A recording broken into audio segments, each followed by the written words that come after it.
Arriving on September 20th, our next full moon is at its fullest point at 7:54 p.m. Eastern Time. The first full moon of the spring season, just 2 days before the fall equinox. This one is colloquially known as a harvest moon. Taking its name from the colonial American traditions and European traditions, this moon would typically signal the beginning of the autumn harvest season. Astrologically, it comes to us in the water sign of Pisces, inviting us all to embrace a sense of creativity energy. According to folklore, the harvest moon is a full moon that falls closest to the autumnal equinox, the beginning of the northern autumn. In the days before the light bulb, farmers, they relied on moonlight to help them harvest their crops.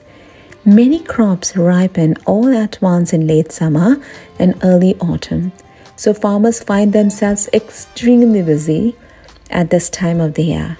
They have to work after the sundown. So moonlight became an essential part of farming, and thus the harvest moon was born. And there's more to the harvest moon. There's more to the harvest moon than just an old-fashioned name. This is really a special moon. Throughout the year, the moon rises on an average about 50 minutes later each day. But near the equinox, the difference shrinks to only 30 minutes. The reason is at the beginning of the autumn, the moon's orbital path makes a narrow angle with the evening horizon.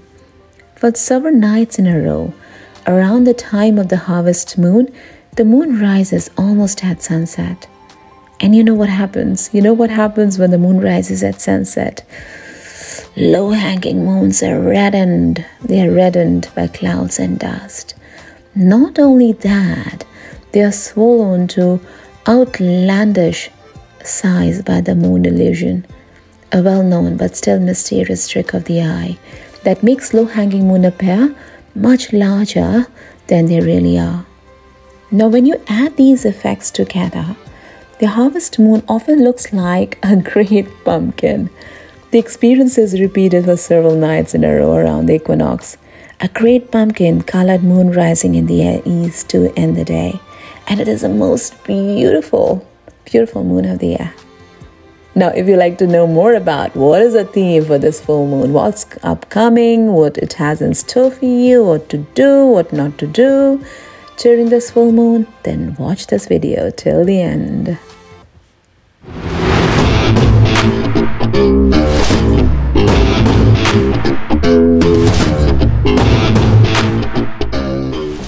Emotional healing is a big theme when the full moon occurs in the sign of Pisces on 20th September. Your imagination could go wild, creatively or obsessively. So, if your moods feel extra intense around this time, you know why. A good cry could be cathartic. Be aware that you may pick up too much of other people's negative energy now too.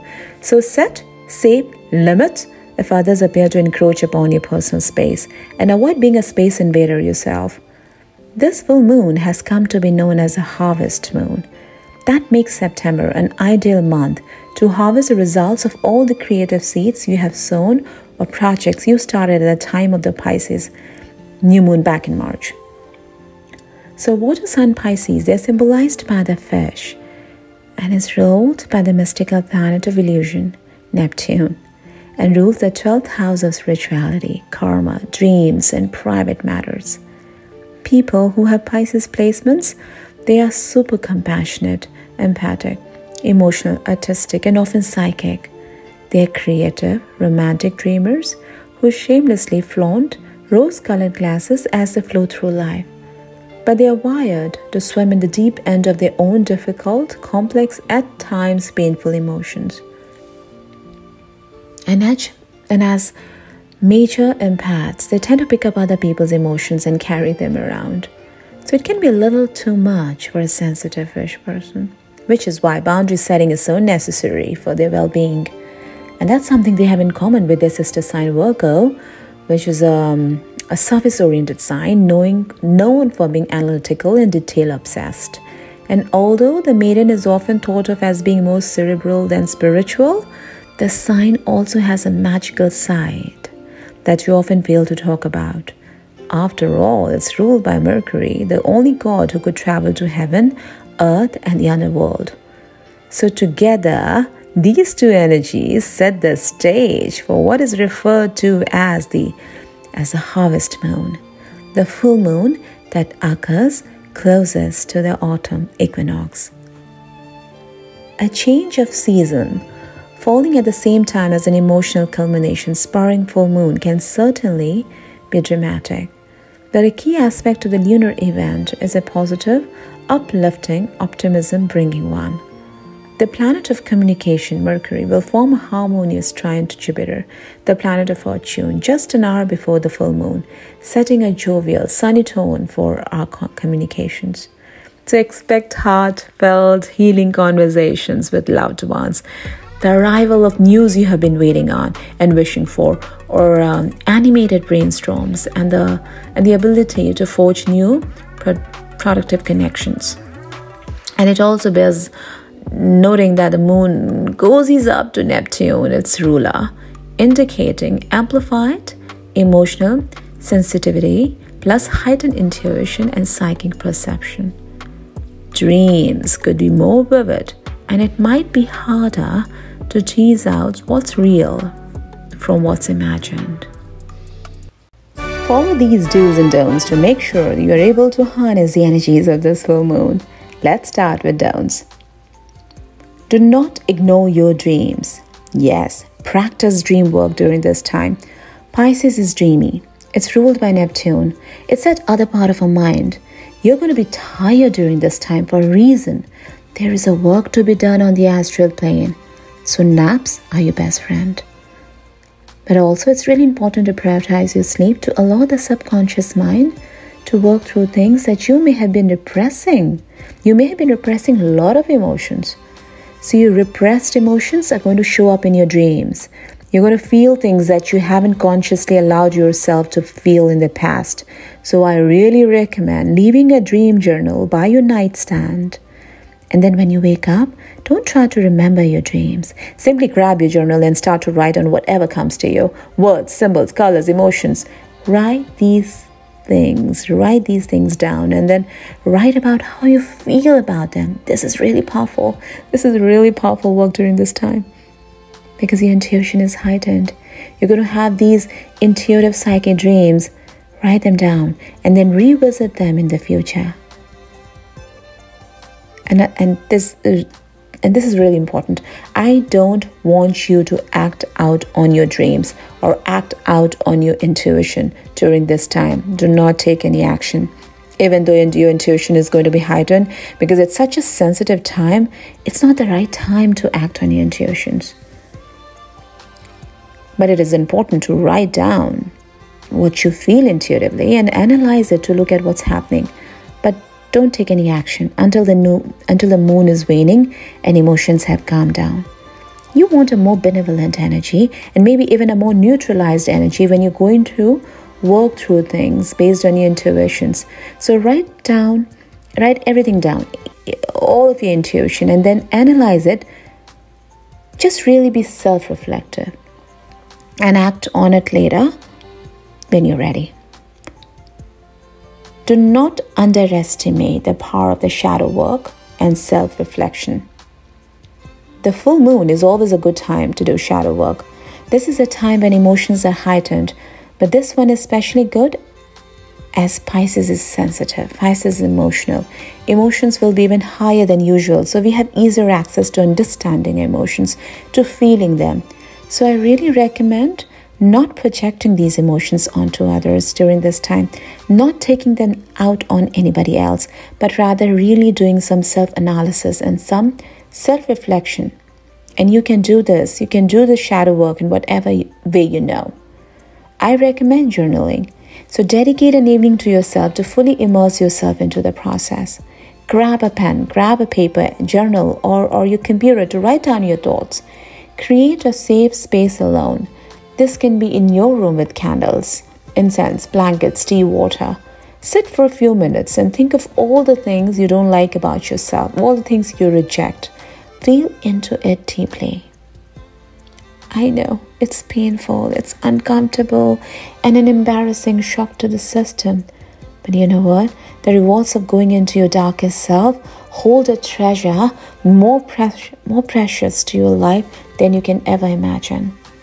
Through shadow work, you can find wholeness, you can find freedom, you can discover deeper love and compassion for yourself and others, and make peace with yourself and all those around you. Do not ignore the importance of giving time to yourself. So what do I mean by that? Make time and space for yourself during this time. Take a social media break if you can. If you're super empathic and super sensitive like me, social media is going to be super chaotic during this time.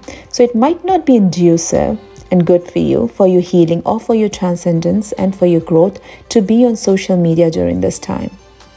I recommend turning the phone off if possible, if you can do it for 4 to 5 days. I know this is a crazy ask. It may sound insane, but maybe you can just do it for the weekend. Maybe you just do the day of the full moon. But this is going to be really good for your healing, for your mental health. Stick to your boundaries during this time. Stick to your boundaries. It's time for self-care. It's okay to retreat. It's okay to be away from people until you feel like yourself again. Honestly, I usually retreat around full moon because I tend to be so affected by the energy that I don't want to take it out on other people. So I use that time for myself. Don't believe the stories that you might be making up in your head. Pisces is ruled by Neptune. Neptune rules the imagination. So we can be very imaginative right now. We could also be very confused. So a lot of confusion going on. So making up stories in your head is common. So it's not a good time. It's not a good time to do that, as your intuition might be a little bit clouded by spaciness and by this heightened sensitivity. So continue to bring yourself back to loving, compassionate communication. Keep checking in with yourself. See if you're acting through the heart. See if you're acting through the heart or through the ego or through fear. What are you speaking through? Are you being defensive? Are you creating stories up in your mind? So just be cautious about that. Do's. Do show gratitude. Yes, pause and take time to think about what you're grateful for. Thank the universe for your life. You have to take a moment to remember your ancestors by creating traditions and rituals in alignment with nature and earth. Hey, they have transferred so much of wisdom throughout the generations. Realizing that you're in the middle of that line of family members will give you a feeling of comfort and security. When we express gratitude, it shows the universe and those who are protecting and guiding you that you're aware of the help that you're receiving. So feeling grateful lightens the energy within and around us, which makes us more approachable and open for new things and people to come into our lives. Our lighter energy creates a ripple effect for those that we come into contact with. So it picks up a little momentum with each person. This lighter energy makes it easier for the universe to do its work for the best interest of all of us. Ground yourself. The energy of the full moon is especially powerful and can leave us unsettled and exposed. You can secure yourself by exercising a grounding practice. So try spending time outside and walk barefoot on earth. Walk barefoot on earth. It could be in your backyard or in a park. The element of water is strongly connected with the moon. So take a bath or a foot bath, placing brown, white, and orange candles near you. This will help you to align yourself with the energy of the harvest moon and draw in the power of the earth. Clean your physical space.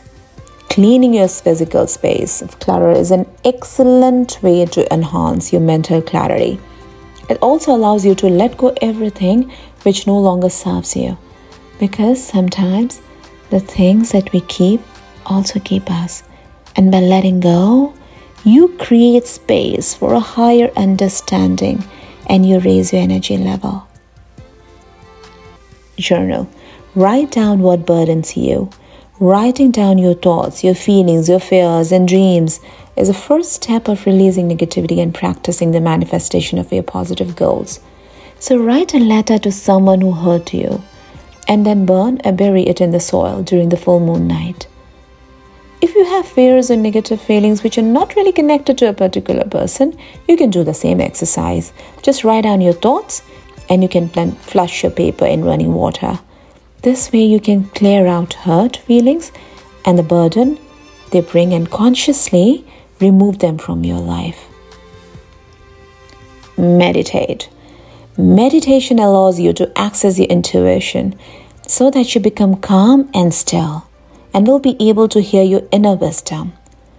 Wisdom is formed through outside impulses received by your soul and mind and enhanced through the messages shared by your ancestors and angels. It will show you clearly which decisions in life will be beneficial to you and let you appreciate the beauty and magic of nature's cycle. I'll also drop a link for you all for this powerful equinox and full moon meditation so that you all can harness the magical energies of both and be able to connect with your soul and gain the wisdom. Eat a meal with foods that you could harvest. Nowadays, we can all eat different foods at all times, and the natural way to eat is to use seasonal foods provided by nature to you at the right time. So eat what is harvested in September to honor the natural cycle of nature and give thanks to the harvest moon. Reflect on unfinished business. You might have made a list of all the beginning of the year, of all the things that you wanted to have accomplished by now. Well, maybe you were too ambitious or things went out of the control. So time around the harvest full moon is a good time to clearly see what you could harvest and what needs more time to ripen. Be proud of what you have achieved and then realistically decide what you can let go of and what needs to be finished. So write down the matters you still have to deal with going forward and come up with new list. Come up with your new list at the time of the new moon. Okay? Bathe in the moonlight. The energy of the moonlight holds some very powerful magic for us by letting it shine on you and absorbing it. You fill your soul and body with the feminine, strong but gentle power of the moon. She will soothe what burdens you and heal what hurts. She will comfort and calm you. You can dance in the moonlight or just take a walk, and if you can find a safe spot, you can meditate while being engulfed in her. And last but not the least, connect with the divine. Connect to the higher realm. This connection to the higher realm is super potent and open right now. And if you if you can just fix your gaze on the 5D, you will be able to align to that infinite, creative and loving energy that exists in the higher realms. So talk to God, pray, talk to your spirit guides. It's a potent time for spirituality to really connect with the higher aspect of yourself, your higher self. Your higher self is there and it's ready to guide you. So this is the time to ask questions. This is the time to ask questions and to really look out for the signs and symbols. If you really want to learn how to connect with spirit guides, check out my blog. I'll provide a link. And I'll also drop in a link for a powerful meditation that's going to help you connect and receive guidance from your spirit guides. Spend time in nature. If possible, do something creative. It's a really good time for creative energy. So channel all those emotions that you're feeling into creative work that gets you into the flow. So get dreamy, romantic, flowy like candles. Paint, do some yoga. Let yourself be really watery, really flowy during this time. Remember, loves, the goal of the full moon is not to react, pop off, or do much of anything. Allow yourself to explore your emotional rhythms under this full moon. Embrace what flows without judgment. Let it move through you like a wave, and trust the intuitive instincts and whispers that are left behind as you do. Okay? So that's it for this video. If you enjoyed this video and got anything out of this video whatsoever, please hit the thumbs up like button. And if you're new to this channel and haven't subscribed yet, then remember to subscribe and hit the notification bell button to stay up to date with my next one. Why? Because it's really worth it. And finally, if this resonated with you, my friends, please let me know what you're experiencing on the days around full moon. I'm going to be reading all the comments, and I'll try to respond to as many as possible. I promise. Have a blissful full moon. Bye-bye for now.